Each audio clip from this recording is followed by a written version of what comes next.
So what we notice is happening with most of our physical friends is that because you are so completely absorbed into your physical experience, and that is a good thing, and you are so good at viewing it through your eyes, through your ears, through your nose, through your fingertips, through your tongue, as you are devouring the details of your time-space reality, most of the vibration that you offer is because of what you are observing. When you give your attention to something, it's already offering a vibration. And if you give it your attention for as little as 17 seconds, you activate the vibration of the subject of your interest within your own vibrational pattern. So when you give your attention to something for as little as 17 seconds, an activation occurs and law of attraction kicks in, which means other thoughts like it are now being drawn to it. And in another 17 seconds, and then another, and then another, and then another, once you have given something your attention for as little as 68 seconds, you have activated a strong enough vibration that now it has real attraction power. And it's going to show up in your experience. Wanted or unwanted. It's just the way the law works. When you spend your time observing what is and not deliberately offering your thought, just observing what is, when the majority of your thought process is about what is, then your life must continue to be pretty much like it is. In other words, different places, different faces, but the same theme keeps moving through your life. You are living good lives. Comparatively speaking, as you look around other humans, you're doing fine. But comparatively speaking, with what you could be doing, you are living mediocrity.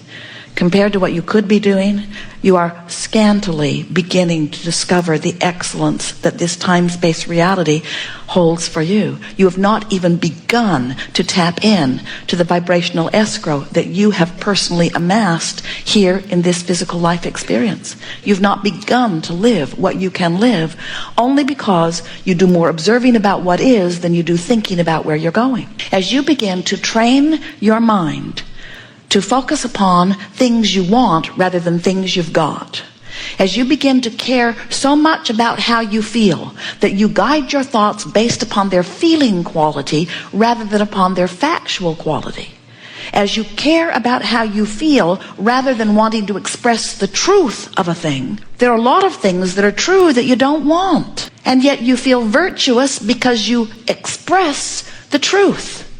And we say, if you keep beating the drum of things that are true that you don't want, you keep creating more things that you don't want that are true. In other words, law of attraction does not discriminate, and that's the wonderful thing about law of attraction. It allows you your freedom to choose. You are so free you can choose bondage. You see, yesterday someone said, but what about those things that come out of the blue? And we say, nothing comes out of the blue, it comes out of the oblivious. In other words, nothing comes out of the blue if you are aware of the way you feel. And you can start right now. The next thing that happens that is big in nature, that feels really good or really bad, settle into it and say, oh, I can really feel this. And then reach for recent thoughts that evoke that same feeling and say to yourself, I saw this coming. I saw it coming. I sensed it coming. I felt it coming. I knew it was coming. Expectancy is about being aware that this behavior brings forth this experience. And we want you to begin to expect the manifestations that come from the patterns of thought, because that's how all things are created. Before there is what you call manifestation, there is strong, long, steady thought, consistent thought about it. So to be the deliberate creator of your reality, you want to direct your thoughts. When you are directing your thoughts, you have to know what is the direction that is leading you toward what you want and what is the direction that is leading you toward what you don't want. Have you ever had a decision to make and so you decided you would poll the people that are close to you, and every one of them gave you a different answer? This one said do it, this one said don't do it, this one said do it but do it this way, this one said do it but do it this way. They drive you out of your mind because they can't possibly give you guidance that is good for you. They can only give you guidance about you that is good for them, because everyone must factor in how this fits into their life experience. Everyone is selfishly oriented. You cannot help but see through the eyes of self. When you go to the car dealer and you say to him, which do you think is the best car for me? He will tell you which is the best car for him to sell to you. He doesn't have the ability to factor in all of the things that you've been living that have made you know specifically what you want. If you leave it to him, he'll sell you what works best for him. When you go to the doctor or the dentist or to anyone who has something that they are offering to you, they cannot help but factor in their relationship with you as they are counseling you. And that is not a bad thing at all. And we certainly do not mean that they are not well-meaning in their effort to assist you. What we are saying is every time you interact with someone else, you get all kinds of vibrational interference is really the best word, because no one can guide you accurately. And it doesn't matter how precisely you tried to follow anybody else's advice. You cannot quantify your journey, and you cannot get from where you are to where you want to be by asking anyone outside of you what is the proper path. Religion cannot give it to you. Politics cannot give it to you. Your mother cannot give it to you, and your teacher cannot give it to you. No one can give you accurate guidance, but no one needs to, because you've got built-in guidance.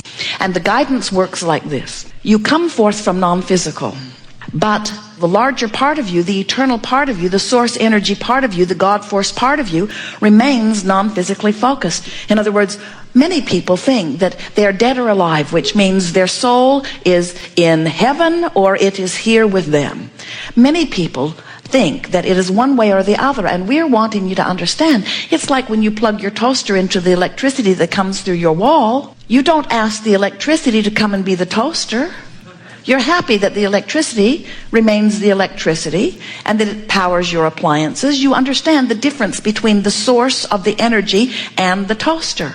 And so we're not wanting to be disrespectful, but you are the toaster. You are the extension of source energy, but the electricity, the source, will always remain non-physically flowing to you. So this source energy is always there, flowing to you, and life is causing you to have a constant expansion of personal desires. And we cannot emphasize accurately or enough the power and importance of the personal part of your desires. You are uniquely, personally perfect. You are uniquely asking, and Source is delighted to respond to your unique requests that are born out of your unique life experience and perspective. Every single one of you is unique and appreciated. So you live life, whatever it is, and out of it, you ask for those unique things. Now, many of you say, oh, the things I'm asking for are not that unique. And we say, yes, they are. The combination of the life you live and the rockets of desires that shoot out of you and the vibrational escrow that is amassing on your behalf because of all that you've lived before and what you're living now is a unique part of the expanding universe. And every bit of it is of value. So you are uniquely asking, and your source energy is now standing in vibrational alignment with what you have asked for. Because when you are having exposure to an experience and you know what you don't want, source energy does not turn its attention to what you do not want. But in the moment that what is wanted is born out of that, source energy gives that its undivided attention. And that's why the expansion of the universe and the evolution of all species is so assured. In other words, every particle of consciousness, even the one-celled amoeba or organism, is having its perspective, its exposure to its experience. And as it is having its exposure to its experience, it is giving birth to improved preferences.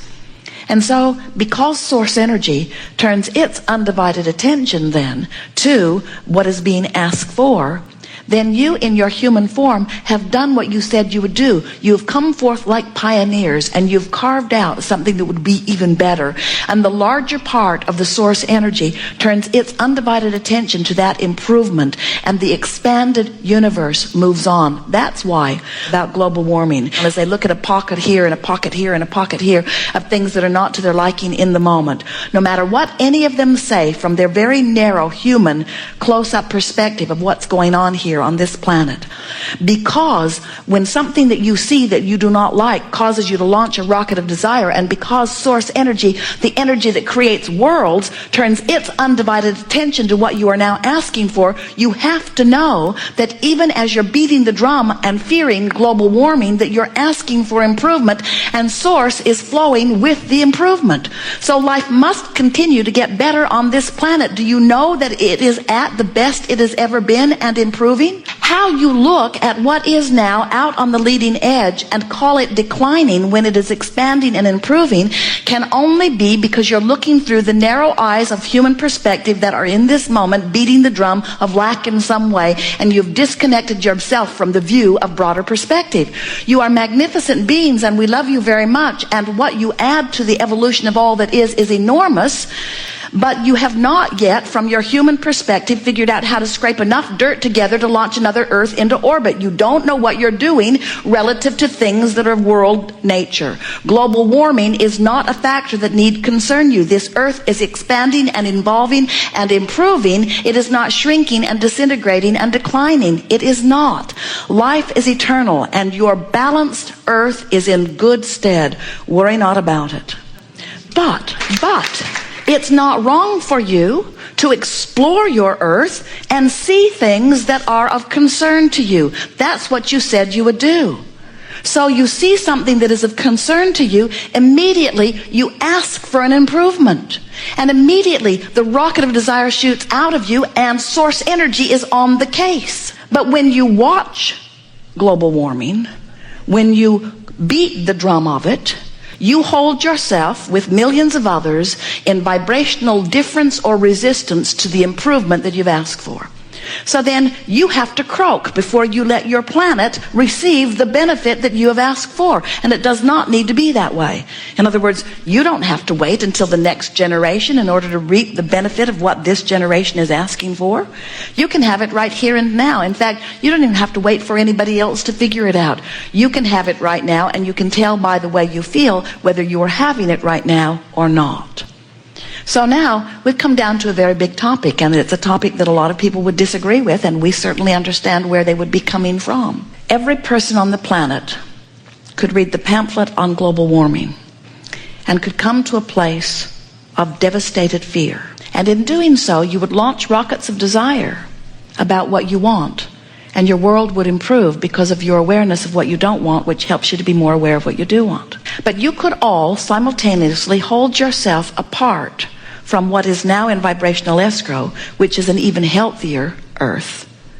You could, as a mass consciousness, it'll never happen, don't worry, but just speculating, you could, every one of you, turn your attention to things that make you feel awful, and your Earth would continue to thrive, but you wouldn't.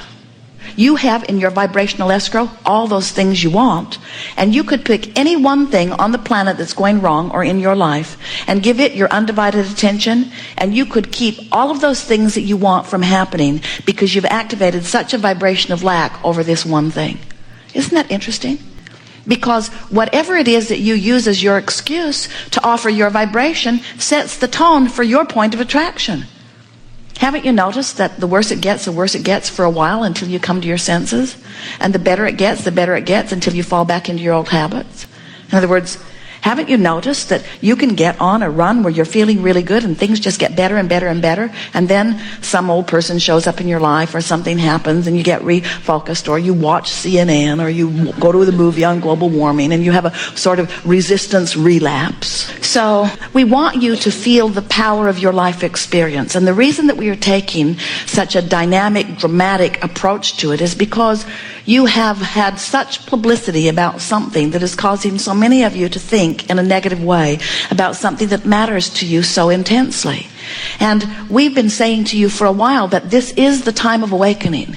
And what the time of awakening means is it's a time of greater contrast, which means it's a time of launching more rockets, which means it's a time of more answering, which means it's a time of more energy flowing, which means it's a time when, if you line up with the energy that is creating worlds and the energy that is a vibrational match to who you are, you thrive in enormous ways. And if you don't thrive in big ways. That's why the rich are richer and the poor are poorer and the well are weller and the sick are sicker. And the middle ground is not as obvious as it once was, because the energy that creates worlds is moving faster than it ever has before, which means it behooves you to find ways to move in the direction of the energy. You don't have to keep up with the energy that creates worlds, but you better be moving in the direction of the energy that creates worlds. Otherwise, it's really hard on you.